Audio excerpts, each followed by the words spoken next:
ඔයා දන්නවද මේ පාර A level කොමර්ස් කරපු ළමයි 56691කින් ළමයි 5822ක්ම A level විභාගයේ විෂයන් 3ම ෆේල් කියලා. ඒ කියන්නේ ප්‍රතිශතයක් විදියට කොමර්ස් කරපු ළමයිගෙන් 10.2%.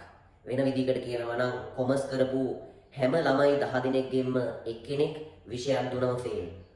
මේක බලන ඔයත් ඒ අතරින් එක්කෙනෙක්ද? එහෙනම් හොඳට හිතට ගන්න. මේ තමයි ඔයා නැගිටින්න ඕන වෙලාව.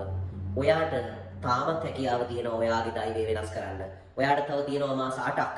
මේ මාස 8 ඇතුළත ඔයා පෙන්වන්න ඕනේ ඇත්තම ඔයා කවුද කියලා. ඔයා වැටෙන්න ඕන වෙලාව නෙමෙයි මේ. ඔයා නැගිටින්න ඕන වෙලාව.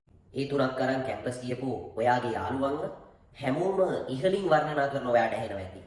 ඒ වගේම ෆේල් වෙච්ච ඔයා දිහා කෙලින් බලන්නේවත් නැතුව හොරෙන් බලාගෙන කට්ටිය යන ඔයාට පේනවා ඇති. හැබැයි කිසි දෙයක් ඔයාගේ හිතට ගන්න එපා. ඔයාගේ එක ටාගට් එකයි තියෙන්න ඕනේ. ඒ තමයි එන 2025 level විභාගෙදී ඔයාට මේ බැරි වෙච්ච විෂයන් තුනම ඔයා සුපිරි විදියට පාස් වෙනවා. ඔයා අනිවාර්යෙන් මේක ගොඩ දානවා. ඉතින් ඔයාට බැරි නෑ. ඔයාගේ හිත වෙනස් කරගන්න. ඔයාට බෑ කියන මානසිකත්වයෙන් ඔයා මිදෙන්න. ඔයා දැන් වැඩ කරන්න පටන් ගන්න. දැන් පේපර්ස් කරන්න පටන් ගන්න. දැන් ආයේ මිස් වෙච්ච පාඩම් ටික කරන්න පටන් ගන්න. ඔයාට පුළුවන්. ඔයා අනිවාර්යෙන් දිනනවා. අනිවාර්යෙන් දිනලා අපි හම්බෙමු 2025 A level result එක. ජය වේවා.